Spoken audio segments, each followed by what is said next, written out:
welcome to the C Word, the Conservatives podcast. Today we're talking about leather. I'm Jenny Mathiasson, an Objects Conservative based in Carmarthenshire. And I'm Kloe Rumsey, an Objects Conservative based in Greater Manchester. Welcome to the show. Hi. Okay, I did promise myself that I would stop singing the intro, but somehow I always lapse into doing a little sing-song. I apologise. One day I'll stop. Maybe. But today we're going to talk about leather. And for that, we've got a special guest host with us. Would you like to introduce yourself to our listeners? Hello, my name is Talitha Wachtelborn. I am a book conservator currently working at the Parliamentary Archives in London. I studied at Camberwell College of Arts. I've worked at the Watson Library and the Metropolitan Museum of Art, the Victoria and Albert Museum, Lambeth Palace Library, Senate House Library, and the Restaurierungszentrum Düsseldorf, and did some placements in a few other places as well. There's some really good names on that list, aren't there? Welcome to the show. Yeah, welcome. Thank you so much for having me. So today we're going to talk about leather, and I'm trying very hard not to make any bad jokes about anything. I'm sure you can think of some. We've already done a smut episode. Check out the smut episode. I know, so we're going to try to keep that there. Kloe, what sort of things have you worked on that are like leather based? Well, but before I launch in, we said that we'd inform everyone that I had my vaccine this morning, and if I sound either drunk or hungover, then I'm not. I've just been vaccinated and socially responsible, but essentially I don't know. Have I done any leather conservation? Didn't you freeze dry archaeological leather at university? I feel like that was the thing that you did. Yes, I did. Thank you.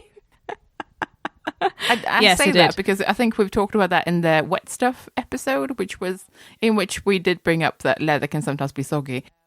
Other than that, it's been like small bits of leather as part of composite objects. Another thing that jumps to mind is just consolidating a bit of leather binding on a large cartoon book. And that is all I can think of.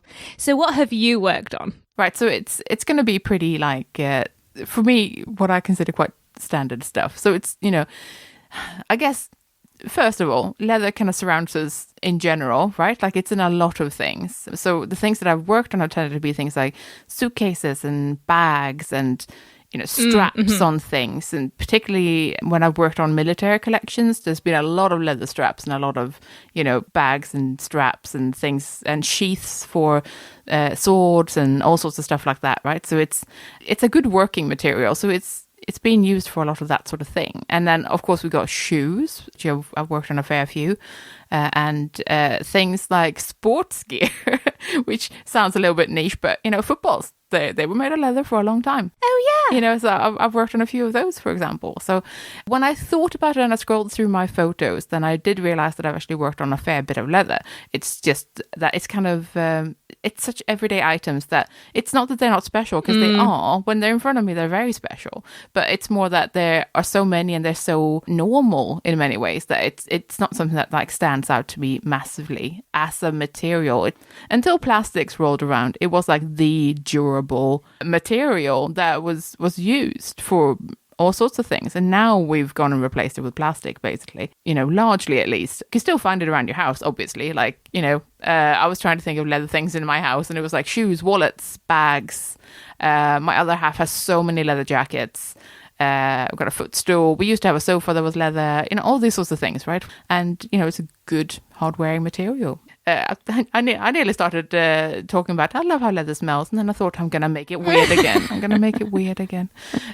Also, I've now married into a horsey family, and that means that there's leather everywhere, because saddles and all the bits that you put on tack, I think they're called, all the stuff that goes with horses. That I don't know anything about because I'm not a horsey person. Apologise to any horse lovers out there. I just don't get it. But yeah, so now there's even more leather stuff around.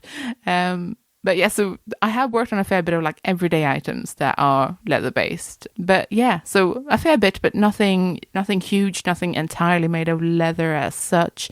Tends to be composite objects, just like you said, Kloe. How about Talitha? Well, most of all of the objects in leather that I've worked on have been books. Because, well, I mean, I've only really worked with books and paper and parchment.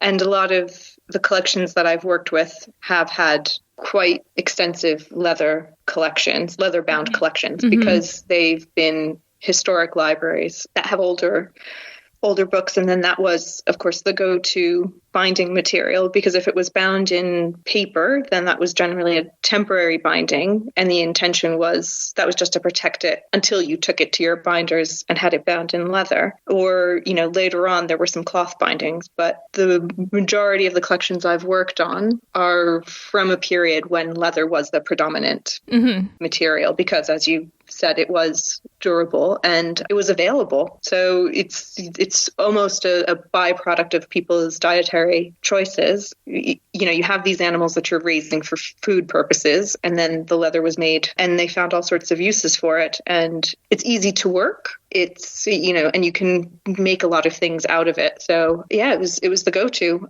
You could decorate it easily, with blind tooling and gold tooling. So you could make it fancier if you wanted, or it could just be a basic utilitarian binding. It kind of could run the gamut. Is there a standout binding that you've worked on that was either particularly weird or pretty or gross? I don't know if I've worked on anything gross. There's been a lot that have been brown calf, blind tooled, maybe quite basic utilitarian ones. There's been a few that have been a lot prettier, heavily gold tooled and blind tooled and embellished and, with fancier leathers. And then there's been some that have been weird, where I'm not sure how they tanned it or if it was a different creature that it came from. Ooh. But the leather was like really fibrous and it didn't look like regular leather, but it definitely wasn't paper. When people think of old books, they do think of beautiful leather bound books that are just like, the classic library look. The Manor House library with everything in red Morocco with, spines tooled in gold lettering. Yeah, that kind of thing. Exactly, that sort of thing. The classic look. As you were talking about how something didn't look like regular leather, it reminded me that I went to a webinar a while back that was called, I think it was called Caring for Leather by Loredana Manina, I think. It was basically so just kind of giving a bit of background about leather and then about how we look after it. First of all, it taught me some amazing things about how basically, as you were saying, because it's a byproduct of what humans have been eating, then, people have probably been wearing leather for like 30,000 years, that's a while. It's way longer than that, by the way. My prehistory archaeologist is coming out. Yeah, it's way longer than that, like 100,000 at least. Sorry, carry on. It could be, this is a massive tangent, it could be 500,000 years. Were they tanning it though? Yeah, that's the thing. Like it would have been furs and stuff before that, but we probably don't have enough evidence to say that it was leather as such. Treated. This is another conversation. I'm sorry. No, not at all. I got distracted. I feel like this is definitely part of the episode, right? Like the history of leather is interesting. It would have started with brain tanning, wouldn't it? If you're using, because they would have tried to use the whole animal and things like that. Yeah, that's what I would have thought, yeah. Definitely. It's just we don't have the archaeological evidence. I thought red ochre was something that was used as well to rub onto skins. What this reminds me of is when we were talking about leather at university, I think it may have been Jane who said leather is just sort of a dead animal that you've rubbed something into, anything you've got lying around. And that is accurate. Humans have experimented. Love you, Jane. Experimented wildly with rubbing things into dead animals and seeing what happens. So what we've got now is a refined method of things rubbed into dead animals. That's what that is. That's what tanning is. It's fascinating. And there's already just so many different ways of tanning leather and doing it well. That's just thinking about, cowhide. That's, what I guess we call the normal leather. Anything that wanders around can become leather. I've seen fish skin leather, of course, and leather made out of chicken feet. Wow. So what do we know about the way that leather is made then? Because obviously we know that the lifespan of an object or the lifespan of the materials has a huge effect on the sort of condition that we're confronted with as conservators in the present day. But as we've just touched on, leather has had all sorts of stuff done to it. Quite grim things as well sometimes. Really grim, yeah. Yeah, so I don't know all the ins and outs of how it would have been done medieval, Renaissance, sort of early modern history, how it would have been done in various countries. Whichever ways they were tanning things then, whatever various methods they were using are definitely better than sort of industrial Victorian methods when they found the joy of chemistry and, coal derivatives and things like that. That led to a lot of issues because, as you said, they were experimenting, as they've done throughout history, with various chemicals, and a lot of them aren't stable. And you get a lot of red rot then because of the chemicals that they were using to tan it and because of storage conditions in libraries not being as good as they possibly could be. But older leather just fares much, much better. So you'll have books a lot of the time where there's the original binding or an earlier binding on the covers, and then a reback that's maybe less than 100 years old, and that's failing miserably. It is, of course, covering the joints, and it's the area that's flexing, the joints in the spine. So that's all flexing and moving and stretching and contracting and so on. So it's getting more movement, more flexibility than the leather on the boards. But there are some bindings that still have intact spines, and the leather is far better than things that have been rebacked more recently. And now, there's more studies.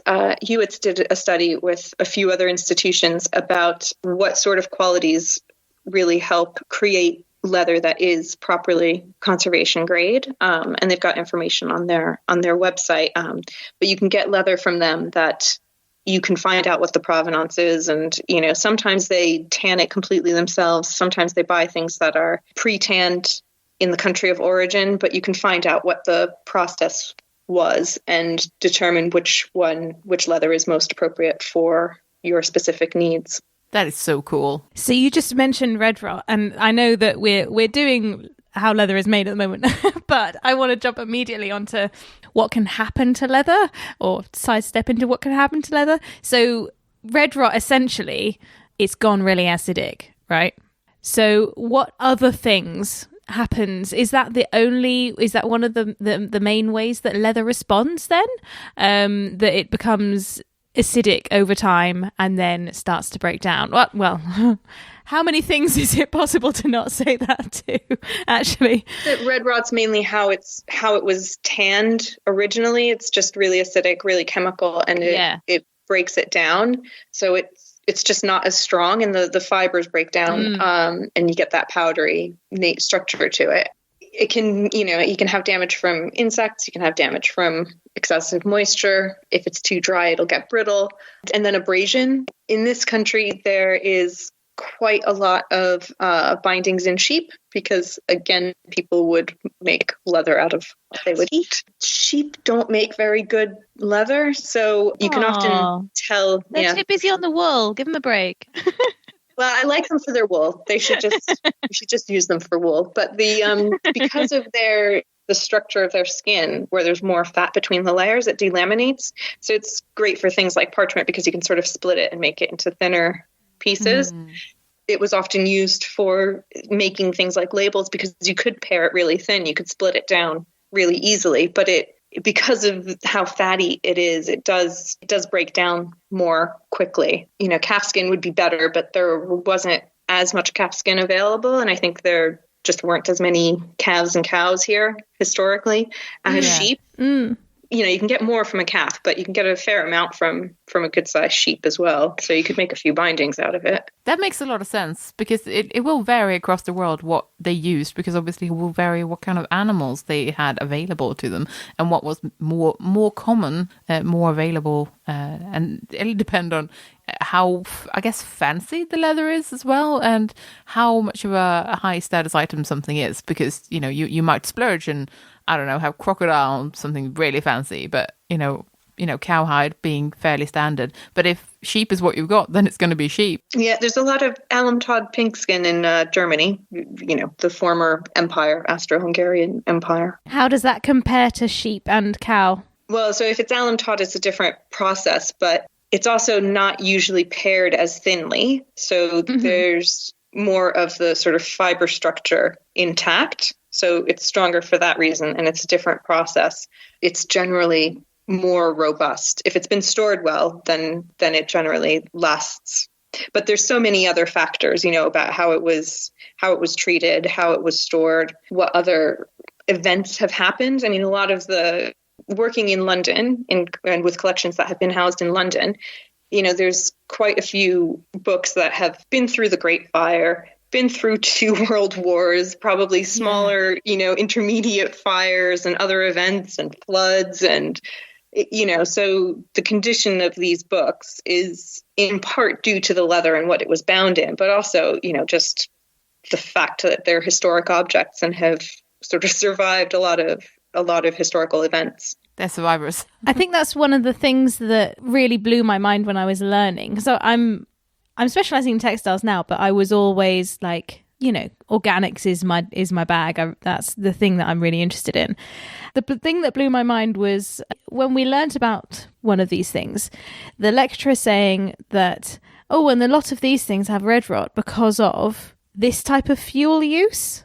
It just didn't occur to me before that, of course, if you've got loads of coal or something, then you're going to be introducing all of that into the structure, and then in your libraries and coal fires and stuff. Yeah, the cozy fire actually contributing to the deterioration of your books. Yeah, we've talked about the different animals, but even the leather that you get from the different parts of an animal are different and have a slightly different structure and stuff. So it also depends on which bit of the animal they were actually using, because whilst you get the whole skin, it's not the same texture throughout.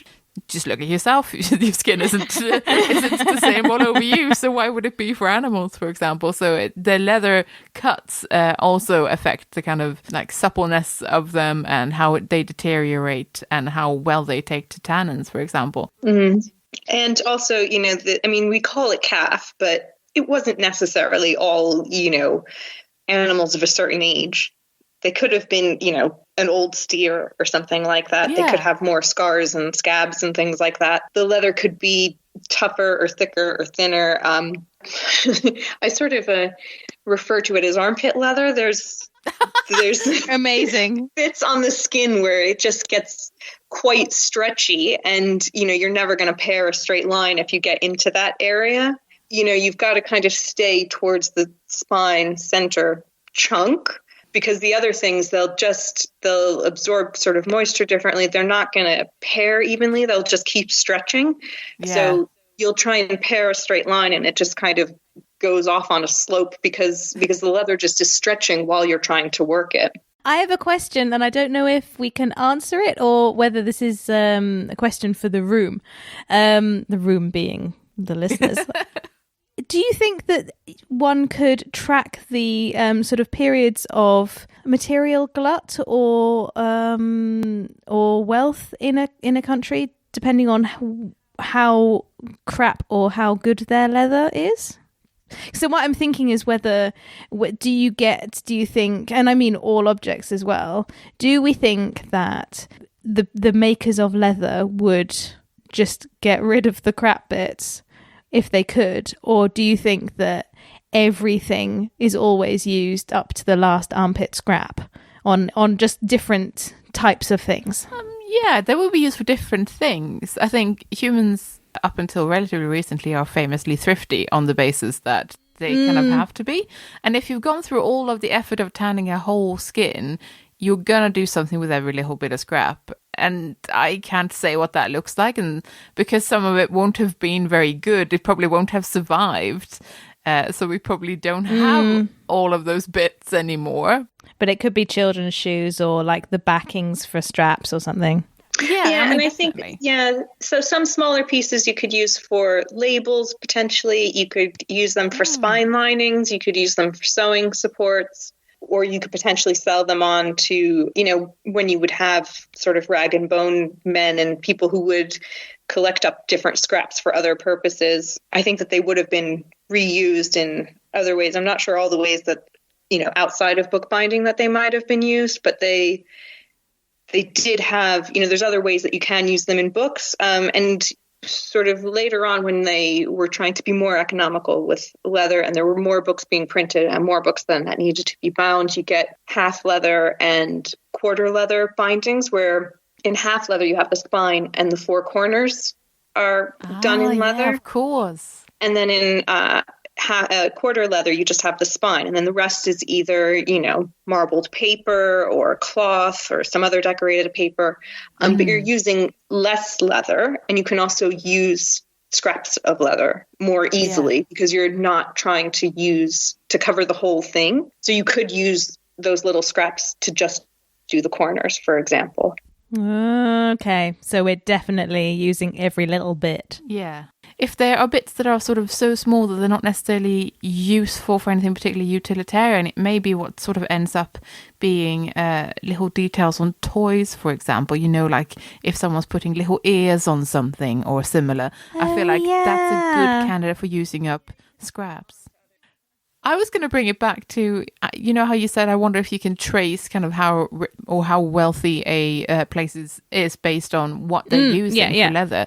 I mean, I think that there must be a certain amount of truth to that, but I think more interestingly, you can probably trace things like trade routes. Oh. Because, like you wouldn't have access to, I'm trying to think of something stupid, elephant leather. Yeah. Up until a certain point, you have to open the trade routes for that to even be a thing. And then presumably, if you really wanted to, you could import those animals that you're then making leather out of as well. So I think there's a lot of interesting mapping that is possible for just like the history of how animals and the byproducts of animals have moved across the world. I think that is a super interesting thing. And now I kind of want to go and ask some natural history people about that. So there's a great talk on the Icon Conservation Together at Home series by Hera de Vries. And he talks about shagreen, which I was always told was shark skin, but often isn't. What? Basically, it can either be made have a leather base or have a parchment base. And they were using different seeds or stones or small pebbles or something to impress this texture into it. That was used often in the Netherlands on these small Bibles with silver clasps. I quite like the notion that someone sort of faked shark skin, if you see what I mean. I kind of like that as an idea that someone's passing something off as being something else and being something perhaps fancier or more rare. That's quite interesting. Yeah, I don't know if they necessarily faked it, but it looked like that thing, and then that's what everybody called it. Because I think until this was sort of looked at more, it was just, because I think it's originally from Japan, and it was used on sword hilts because of giving good grip in case things get a bit gory, which you don't need on your Bible to carry to church. But usually they liked the look of it. Most times anyway, most days, most Sundays it's fine. But they liked the look of it. So it was just the look that they were going for. And it looked like this thing. So they called it that thing. Yeah. I don't want to say that there was any fashion. Yeah. Just aesthetics. Fashion. This is sure. That's very human as well. So I did go down a slight rabbit hole because I did start thinking about in the lead up to this episode. But what about leather substitute? Because, it's whether you call it artificial leather or synthetic or faux or imitation or pleather or more recently vegan leather, there are a number of substitutes for leather, but they are meant to look deceptively like leather. And this intrigues me, the sort of whole imitation game. And obviously now it's used very widely in fashion, but it was also used loads in bookbinding, for example. And I was sort of oddly pleased to find that early attempts at making fake leather was essentially paper pulp that was textured. And that was a German example as well in the 19th century. Another example was something called and I might have this wrong, but Rexine. It was like a leather cloth fabric that was made somewhere near Manchester, and it was like a cloth surface with a mixture of nitrocellulose, camphor oil, alcohol, and pigment, and then embossed to look a bit like leather. And it was used as a bookbinding material on upholstery covering. And I just thought that was really fascinating, because sometimes you do come across something that seems like leather but isn't, and it's old, and you're like, what is this? I just enjoyed that it snuck its way into bookbinding and furniture, and I like that it has a history, and that it's not all PVC on fabric. But yeah, a bit of a rabbit hole and a bit of a tangent. I mean, I've seen like photo albums and things, but they're more modern, like mid-century. Sort of where they're like some sort of leatherette material, and they've got some like plasticky gold tooling. I don't think terribly highly of them, it's nice that they've made them, I don't know of anything that's a leather substitute that I would use in conservation right now. No. I know that there's some conservators who are fans of doing leather rebacks on leather bindings with cloth and Japanese tissue and in various layers and configurations and so on. And it can be quite effective. I think, with any conservation treatment, leather or not, binding or not, the item needs to be considered on its own and in terms of the collection that it's part of. So that wouldn't have been appropriate for the collections that I worked with or the items that I worked on. But that's not to say that it won't be appropriate in future and with different collections. So I think that can be effective. And I've used things like solvent set tissue to repair detached boards, but I haven't used something like that for, a reback, for example. I've got a dim memory. Speaking, in fact, of ways of sort of patching and stuff. And I mean, when I was talking about the leather substitutes, I wasn't necessarily thinking of using them in conservation, more that they sneak in and they look like leather and they're lying to you. They're not leather, and but you might have to deal with them anyway. Much like leatherette, for example, which was popular, sort of mid-century to like bind things in and stuff like that. But that it might be something that we come across, and especially now, I would say that pleather is very much going to become an issue, but then that's more modern materials rather than leather adjacent, because it's a plastic based problem. But I just thought it was interesting to throw it in there. So I've seen the use of essentially pulps of Japanese paper used to kind of create a sort of the right shape of something. And then what I'm thinking of is like upholstery conservation, where something is not meant to be under strain during its museum use. The main thing that sticks in my mind is the casting of the grain of leather, or the sort of the surface finish of the leather, and then using that casting to mold the patch, which I found really, really impressive. And then using paints and coatings and stuff to completely recreate the surface finish. Absolutely amazing. I'm aware that people do use new bits of leather to patch, but something that I'm just not familiar with, the kind of different levels to which something has to, I suppose, withstand force. Because obviously, if it's just sitting in a museum case, then that's one thing. But if it's on a chair, for example, which is a famous places for really damaged leather, I'm not sure what people do. Yeah, there was a great talk by somebody from the ethnography group using like a silicone material to take a casting of the texture of, the box that was covered in leather or something like that. And then using that to mold the tissue into, and then repairing it with that. But that was for something that's not flexing or moving. Yeah. I mean, the problem with the books, with doing something like a reback, is that is bearing a lot of force. It's going to be subjected to a lot of movement, it needs to be flexible, and it needs to remain flexible. The way that it's going to be used needs to inform the treatment. Because then arguably it's more of a working object. It's supposed to still work. Well, and if they don't work, then, they're just fancy doorstops. Yeah. What's the point of a book if you can't open it and turn, leaf through the pages. Yeah. So what about things like consolidants? I used to do more consolidation earlier in my career because it was more accepted, and now I almost never do it, because now the thinking is that it just sort of sits on top, and that the degradation that's underneath is just going to, you're kind of gluing that powder down, but that eventually that's just going to flake off like a scab. And so more often I've done like a manila wrapper to encapsulate the red rot damage so that it's not, readers aren't as exposed to it, and, they're not getting it on their skin, because sometimes people have reactions to it.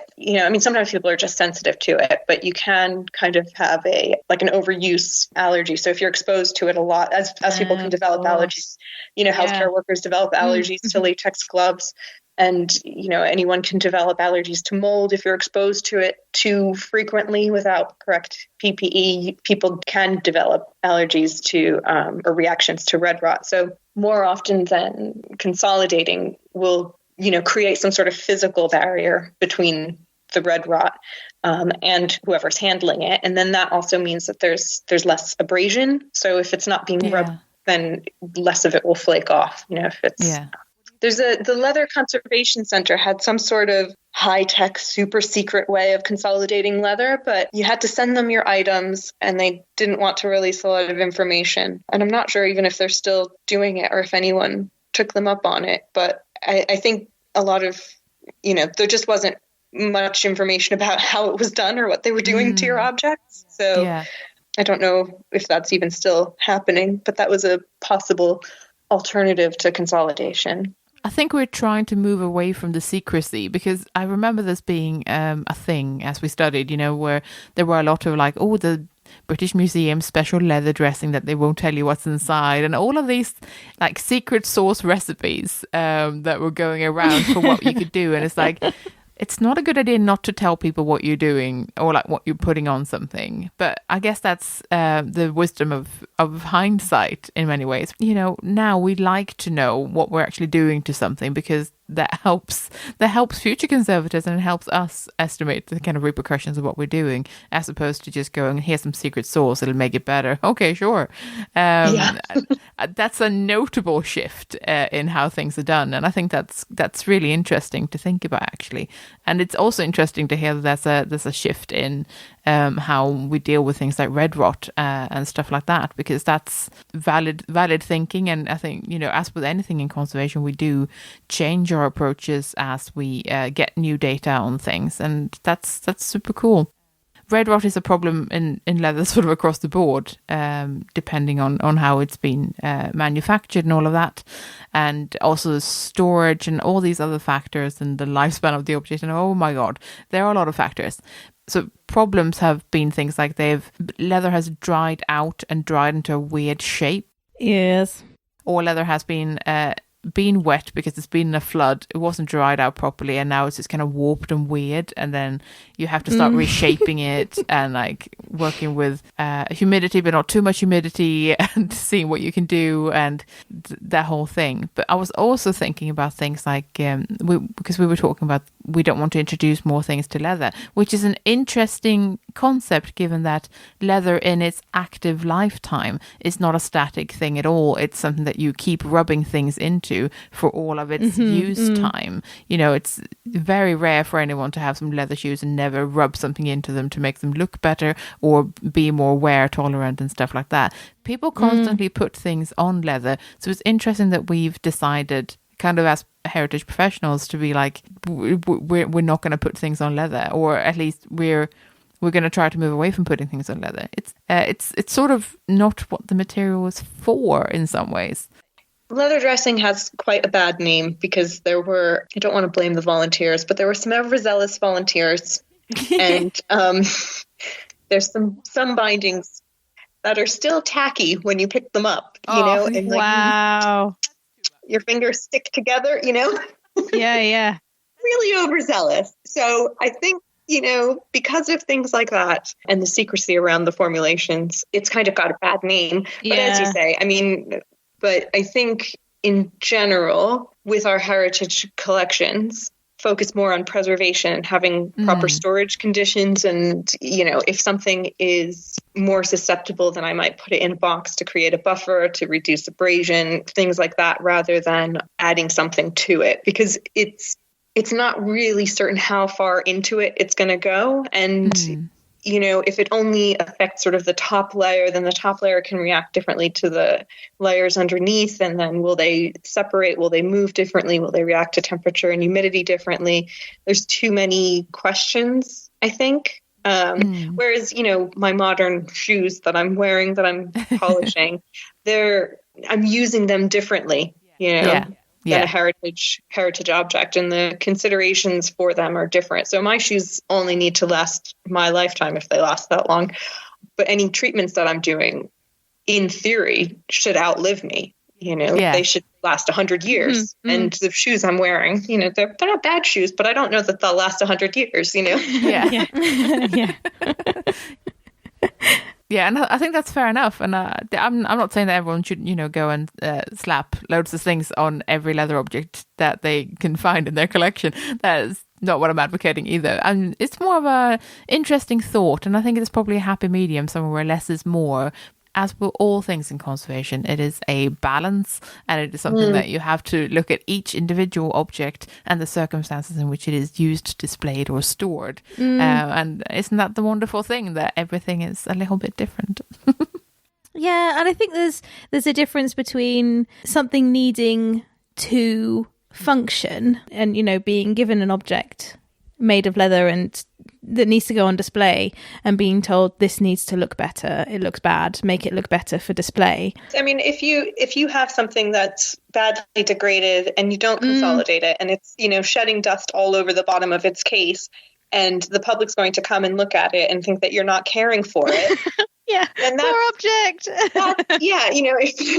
If they think, this museum's supposed to be looking after their objects, and look at this, the case is filthy and it's crumbling to dust.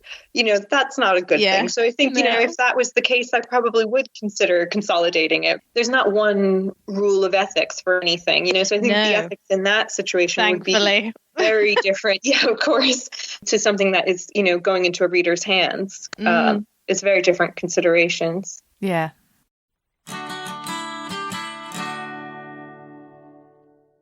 So today we've been obviously talking about leather, and I found myself someone a bit of an expert to talk to, in fact. Would you like to introduce yourself to our listeners? Hi, I'm Mike Redwood, and I'm a old-fashioned leather chemist, which I studied at Leeds about 50 years ago.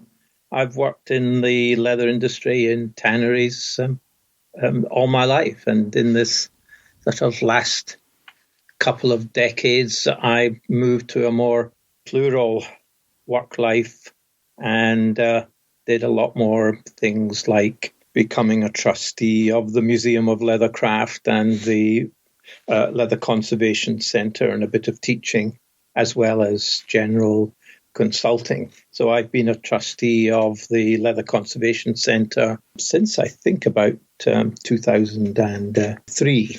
Although I must say most of my time now is still spent with writing for trade journals or helping colleagues around the world run their tanneries. How did you start your journey with leather?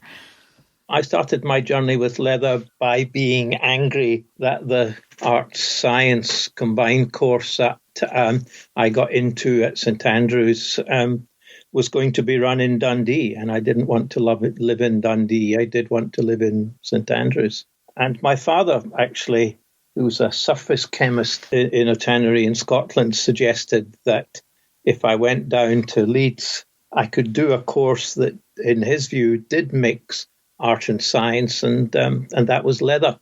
Ah. And it's a bit of a disease, leather. You don't escape from it, and once you're in, you're in. It's interesting because we did sort of discuss on the show that, leather is sort of everywhere. And even if you think that we don't use leather very much these days, actually it's plenty. It's abundant still, and we can find it everywhere in our homes and anything really. So that's fun to hear you say, in a way. I guess One of the things that I would love to hear more about is sort of tanneries and how tanning actually works.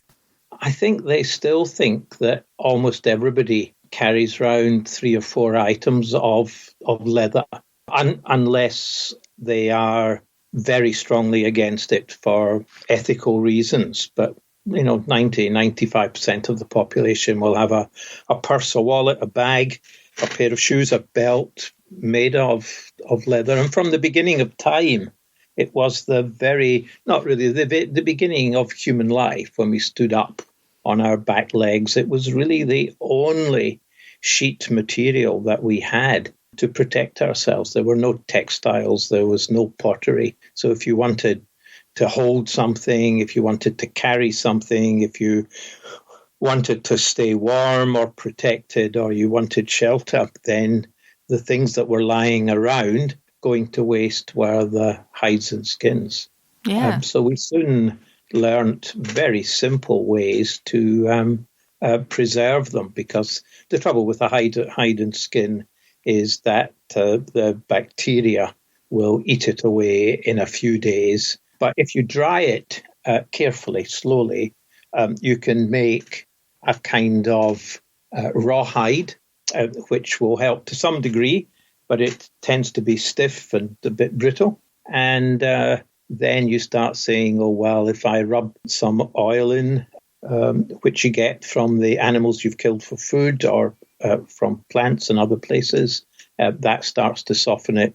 And then you discover that various things added to the hide or skin stops the bacteria eating it away.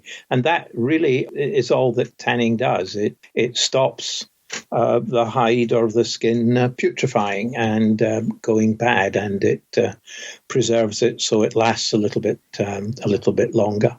And then as we've come more to the development of society all the way through the last 2,000-3,000 years, we've looked to see if we can adapt it so it works better for society as society is developed. To make thick leather for armor, or to make very soft leather for fashion garments. And absolutely. That's interesting because because Kloe having an archaeology background meant that we dove into a rabbit hole of how long have people been using, obviously, fur and hide, and then when did tanning actually start? And obviously we can't say a defined point for that because that's not really how the archaeological record works. But more about how sort of early depictions of tanneries come from ancient Egypt, for example, and that we've got sort of visual proof, I suppose, of tanneries being a thing for, a good couple of thousand years, and the fact that we've now refined tanning in many ways. There are very many ways of doing it. I think we mentioned alum and vegetable tanning. There aren't that many, though, if you're fair. We mention alum and veg a lot because, they're the artifacts you find in museums because they last a bit longer. But I think before that, they were using oils and brains to tan. In terms of longevity, in terms of long-time durability, are not quite so good. So they tend to have been lost in history. But I would think today we're pretty certain that it was a mix of brain and oil, sometimes distinct, sometimes together with things like milk and flour and things like that were used in the initial tanning. And if you go out to places like Japan that didn't use vegetable tanning or alum tanning until really the 19th century, you were seeing until the 1950s brain tanning was still being done. Here in the UK, of course, it was vegetable tanning that was, from the very early days, the dominant tanning method. And then we used alum for small skins. But alum has limitations because you can wash it out fairly easily just in water. So you need to protect it a bit. So we still use it on cricket balls, but if you think on a cricket ball, it's varnished like crazy, so it's protected. Yeah, To be fair, we did also use oil tanning, perhaps more than we tend to think, because there's a lot of Civil War coats. If you go to either the Museum of Leathercraft in Northampton, or if you go to the fabulous new Civil War Museum up in Newark-on-Trent, you'll see the oil-tanned coats and jackets that they wore with armour, and sometimes without armour if they weren't too close to the war front, because they used European buffalo and it was really thick, and the oil made a really thick hide. Didn't make it very light, it was still heavy, but these were strong people, I suppose, the soldiers, but it made it very drapey and suitable to wear as a coat, which you couldn't do with veg tan. Wow. I kind of feel, in the terms of the technology of the history, that we have a huge amount still to learn. I don't think there's been many instances where the work of the museum curator or the conservator has been done by people with a lot of experience in actually tanning the leather. So getting that knowledge transfer just right, I think, has been quite difficult. And there's been, I think, a few assumptions made, like the one that veg tanning came first rather than brain or smoke or oil tanning, that have tended to park itself into our history slightly erroneously. So the more we can interface the two, the better. That's a really good point, and I wonder what that says about social mobility and all things. But that's a whole other kettle of fish. There's quite a big income disparity too, you've got to say. Yes, definitely. The Conservation Centre, we are trying to re-establish something that existed when it was founded 50 odd years ago, and that is a proper industry technical committee. Lovely, amazing. And to bring some of the industry technicians onto this committee to look at the history and what we're doing. And I think in a way it might become even more important, because I saw the other day that they'd been doing a pair of Adidas trainers. Oh, wow. Now, those trainers have been made in my lifetime. Yeah. But it's an entirely different process from the last 1,000 years of veg-tanned artifacts that they've been conserving.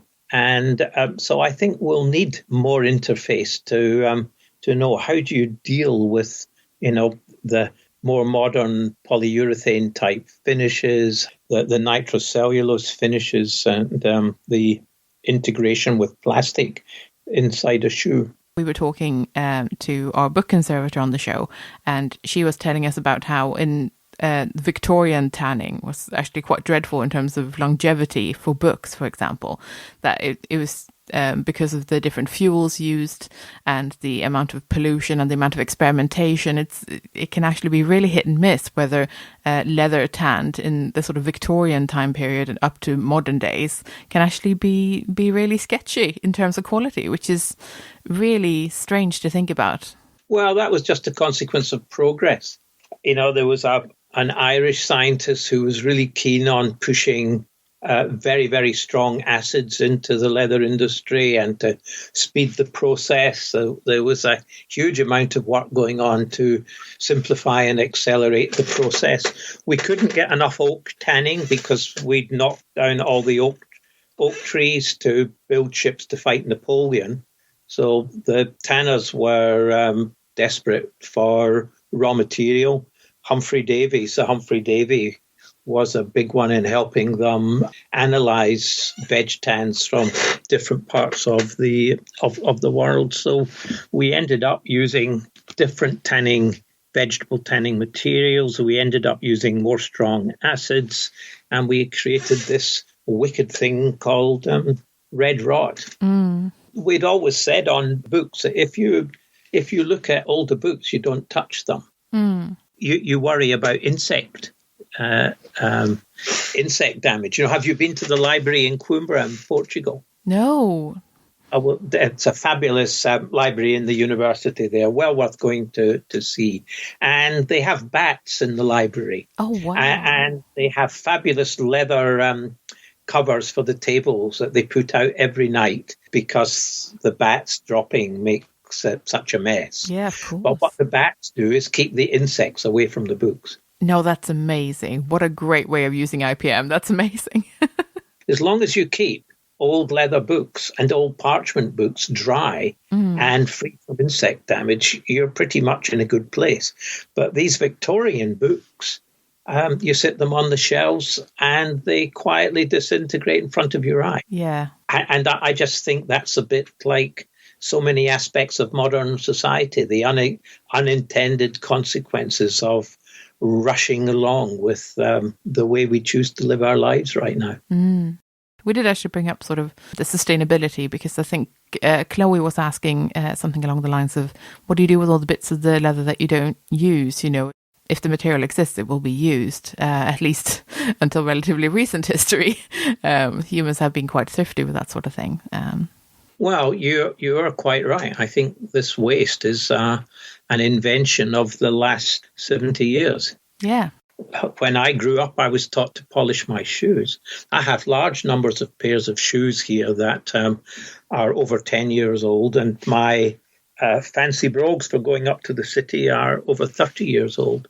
Been resold a couple of times, but perfectly good form. They'll see me out. And I worked for Echo, the shoe company. Oh, yeah. In the early 2000s, and I brought a lot of shoes back from them, many of which I kept. But during lockdown, I've been wearing them.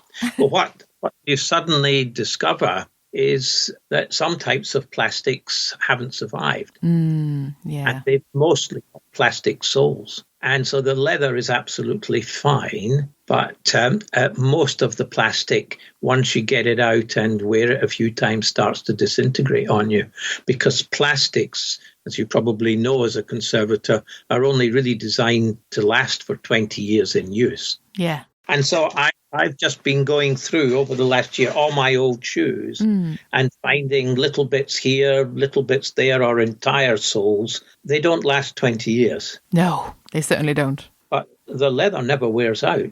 I think that is the whole trouble with modern materials. We don't think about repair. We don't think about rejuvenation and reuse. There's something to be said for the sort of legacy of leather, really. Well, and the sustainability, because your pleather jacket, so you've got something that might last a couple of years and look nice, but then it's going to start disintegrating on you and it cannot be repaired. And it's from a fossil fuel origin, and it hasn't been very nice to make. And all these people who say, well, leather making is very complicated and full of nasty chemicals. Well, frankly, I think they have very little understanding of the role of chemistry in our life. Because if you make anything from food to ourselves, it involves chemistry. And if you don't handle those chemicals properly, then you're going to have a problem. And that counts for leather all around the world.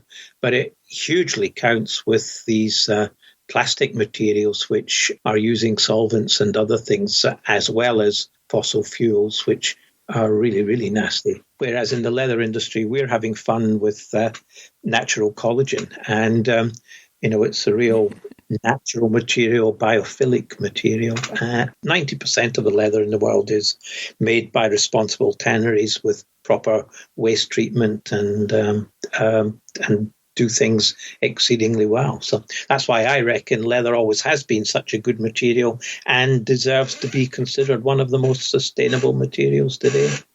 Well, Mike, thank you so much for talking to the C Word today. Really appreciate it. No, it's been a pleasure. And good luck with this podcast and with all your future ones.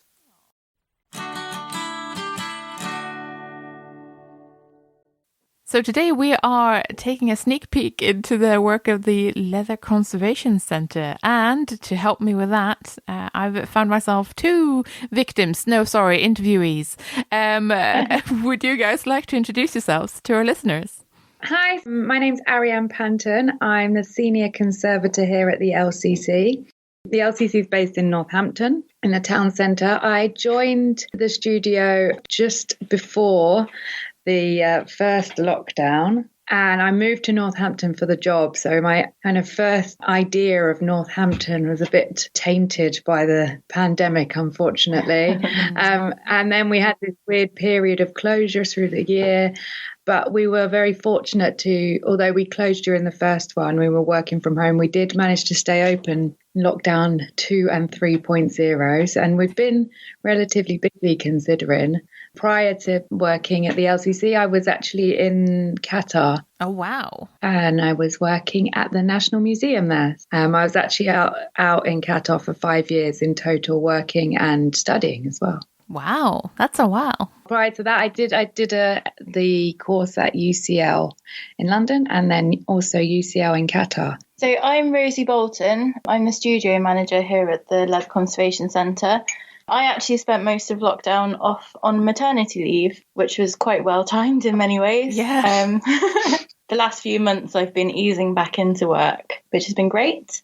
I came to the Leather Conservation Centre and did an internship with ICON, a year-long one, after studying conservation of books and library materials at Westdean College, and I have been here ever since. Oh, lovely. What is the Leather Conservation Centre about? It all boils down to the care and conservation of objects made wholly or partly of leather, which actually... That's a lot. So yeah, the Leather Conservation Centre as a title may be somewhat misleading. Yeah. Because we do actually cover quite a range of materials, really. Yeah, and even within the bracket of leather, there's vegetable tan leathers and chrome tan leathers and rawhides, parchments, vellums, alum taured leathers. There's all sorts of weird experimental leathers from the 60s. Yeah, because leather spans so many different collection types. So we could be treating, archaeological collections, social history collections, motor history. It's a utilitarian material, but also we get a lot of decorative and sculptural pieces. Yeah. Were you guys always interested in leather, or how did you find yourself at the Leather Conservation Centre? Well, for me, it was quite a logical step from books. But it was only after I actually started working here that I got really interested in it, because at that point you could realise what an intense and vast and just amazing. A bit of a Pandora's box, isn't it, that you open? Just fall in. At degree level, I did a history and anthropology degree, and I became really interested in visual anthropology, which kind of led me in a roundabout way to the museum world, so to speak. I was interested in the representation of other cultures in museums, and it was actually a tour to the Pitt Rivers Museum. I went on one of those behind the scene tours, and I saw a conservator working on a gut skin parka. It was like a light bulb moment. I was instantly hooked. The combination of the science and history and fine handwork. I was kind of, during my studies, and some of the jobs that I've had have been with world culture collections. So I got into leather and those kind of hide and skin materials through a kind of world cultures view. Yeah, it is it's an interesting material. And I think at this point in time as well, I think it's a necessary material in that it has the potential to be one of the most sustainable materials. Yeah. And long-lasting and just so multifunctional. What's the most challenging thing with working with leather, do you think? Leather is such a umbrella term, and there's so much within it. That no pieces of leather are the same at all, and there's so many factors that you have to vary into. How you can never predict really how a piece of leather will respond. Yeah, it's got a mind of its own sometimes. Yeah. Another thing is, at the Leather Conservation Centre, we work for quite a range of clients. So we work for museums and historic houses and cathedrals and churches, but we also work for private clients. And we get a lot of people bringing in a sofa, which is, a one-of-a-kind designer sofa, but they still want to use it every day. But they don't want it they don't want it reupholstered. They want to keep the original leather, but they want to be able to sit on it and, eat their dinner on it. Yeah. So that is a very challenging our work is kind of managing client expectations, but also trying to identify the amount of pressure, for instance, something going to withstand in the future, and a sofa that's going to be sat on, or a car seat from a vintage car that doesn't have a roof is going to have a completely different treatment to a museum object. It's one of the most interesting bits as well, as I think of working here, is that you really have to debate the level of intervention based on the client's use in the future and how it's going to feel and be able to be used. And it's definitely a balance. Tell me about the dreaded red rot, because that's something that came up in the episode, and we're not fans. Well, I think it's something that we regularly get here and we discuss often. Red rot. Yeah, it's a common topic. I think within leather conservation, it seems to be almost an umbrella term for a lot of issues, which technically are not red rot. I think it's maybe it's like a series of kind of like side effects potentially that you can identify on a piece of leather that may fall into this. So sort of what you're saying is that people might call something red rot, but it might not be red rot. It might just be another type of sort of decay. Yeah, exactly. Yeah, we get a lot of people bringing us objects that they say, oh, I'm going to bring you this, it's got red rot. And then it turns up and it's not red rot. Oh. But I think the issue is it's hard to diagnose. Exactly, yeah. Because looking alone doesn't do it. Although, because there's other issues that could give the characteristic look and feel of red rot, but if you test the pH, it's not determined. It's not. It's stable enough. So I think it comes a lot down to experience, being able to diagnose it correctly, and knowing the history of the object as well is quite insightful into that. It's one of the common conversation points and something that we want to develop further, isn't it? Yeah, definitely. Of how to identify it truly, not just based on the colour and feel, which can be misleading. That is interesting. I would love to see if you do some sort of training course or information pack or something, so that people can think about how they approach this. Yeah, it's something that we're hoping to maybe have slightly more outreach on the subject, and also I think it's just going to become more of an issue as well as more modern leathers age and start coming to conservators. Out of curiosity, do you guys have to deal with a lot of leather substitutes, or do you feel like you get mostly like actual leather as opposed to this looks a bit like leather, deal with it? We do actually get quite a lot of leather substitutes. Sometimes people don't realise they bring it to us because they think it is leather. And that can be a bit awkward sometimes. And sometimes as well, so on things like car seats, we do a lot of cars and car upholstery. And there's often a mix of real leather and like a vinyl type material, coated textile. Yeah. I don't think we've had any vegetable-based, like vegan leathers. No Pinatex or any of that. But we would like to get some. Ooh. Yeah. You heard it here first, folks, if you have vegan leather. And there's like people using kombucha to make fake leathers, and there's some really cool stuff going on. Yeah, absolutely. And do you have a favorite sort of project? I quite like the projects which take a lot of problem solving. Yeah. So, for example, at the minute we have a sculpture which is made of modern leather, which has hundreds of thousands of pins. Stainless steel pins through it, and it's an oversized dress on a tailor's dummy. Oh. And we're lining the back of the leather, and the front is where the spiky bits are. Yeah, so the artist has pierced the leather from the flesh side going out. So the point, it's almost like a hedgehog. Oh. It's quite stunning, really. It's beautiful. But it's very challenging because it's very heavy, very spiky, and the access is poor.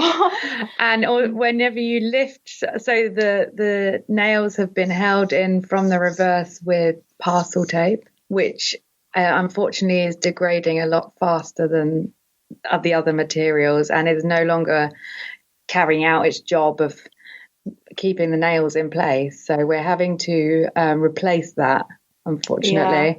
And whenever because the tape has failed, whenever you lift a corner of the skirt, the nails just fall out. Oh. Yeah. We've had to really do a lot of thinking and adaptation, and we've come up with some quite satisfying ways of supporting it. And I suppose also working with private clients, we get some kind of quite sentimental objects. Yes. And Arianne's recently worked on a really lovely coin purse that was, the client came to us with his great uncle's coin purse that he wore in battle in Gallipoli. Whoa. And you could fit 3 or 4 coins in there, possibly. Small flap over 2 central compartments. And he had it in his pocket in battle. His uncle Arthur was his name. Arthur was shot at, and the bullet bounced off a coin in the coin purse, which saved him, basically. Wow. Arthur kept the coin and the purse and the bullet, but all of which had evident damage. Yeah, it's bullet-shaped. Bullet-shaped hole, and both the bullet and the coin have more than you can see the point of impact. And so the client came to us with all 3 pieces, as well as Arthur's handwritten diaries. Yeah. And the client wanted to display them at home. And so he's come to us initially for stabilization of the leather elements, which we did. And then it turned out he told us more of the story, and he had the diaries. And so now we're kind of working on the diaries as well, and advising on a display mechanism and storage conditions, etc. And it will be displayed in the family home, having that strong tie. And he'd sent us lots of images of his great uncle in battle. Yeah, we've really kind of got to know the family in a way. Yeah. And if anyone's been seeing an image of the coin purse, coin and bullet, we've actually done a blog about it on the website. It's on the website. Oh, amazing. We'll link to that. Those kind of really heartwarming, personal stories that come with private clients is quite special, isn't it? Yeah, definitely. That's really wonderful. I love it. So aside from maybe the aspect of working with clients, what is the best thing about working with, I suppose, leather objects? I'd say the variety. Yeah, definitely the variety. The variety, Yeah, there's no 2 repairs are the same. No. And I think as well, because the material itself has had so many lives. So you have the object and the life that the object made, the making of the object, the material before it was made into the object, and the material before it was made into the material when it was still on the animal. Yeah. There's so many layers of life and history and context to it. All of which have an impact on its condition and reactions today. And sometimes you're looking at things and you can see damage, and you know that the damage is actually from when the hide was still on the animal. Exactly. And that, I don't know, I just find that really interesting. Yeah. That is super cool. Do you guys do training, or can people come and visit you or anything like that if they are curious about what you do? We do an annual course at Westdean College on conservation of leather and related materials. We are starting up again a course that we have ran for many years in collaboration with the University of Northampton, which is more general. It's not so much about conservation of leather, it's more about leather technology. So during the course, you actually make a piece of leather. It's mostly practical and tannery. They're based at in Northampton Uni. They've got the Institute for Creative Leather Technologies. Yes. And it's in collaboration with them. Yeah, so that's actually a working model tannery. And we'll be teaching more of the kind of preservation and conservation side of it. Yeah, but it's mostly the historic leather technologies and some modern leather technologies. Modern too. leather You technologies. get to see it all. And a nice piece of homemade leather too. Amazing. That's really cool. Yeah, and if anybody is interested, we are open to interns, or if anyone wants to come and spend time working alongside us, we love that. Yeah. So yeah.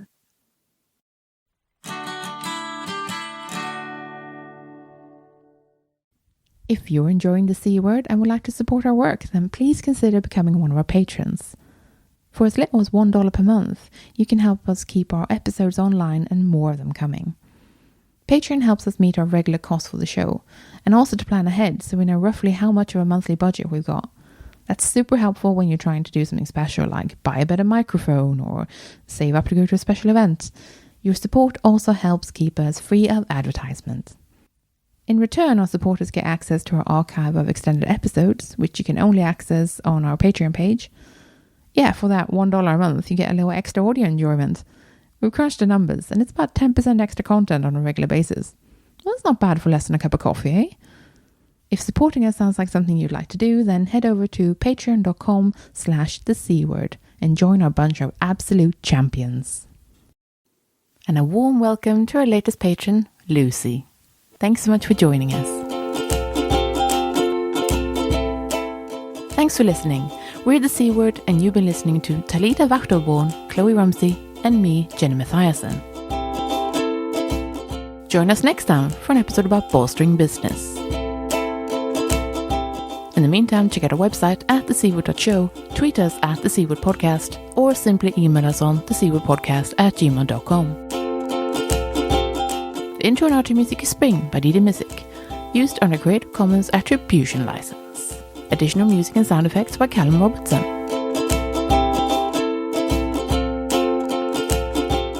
This has been a Wooden Dice production.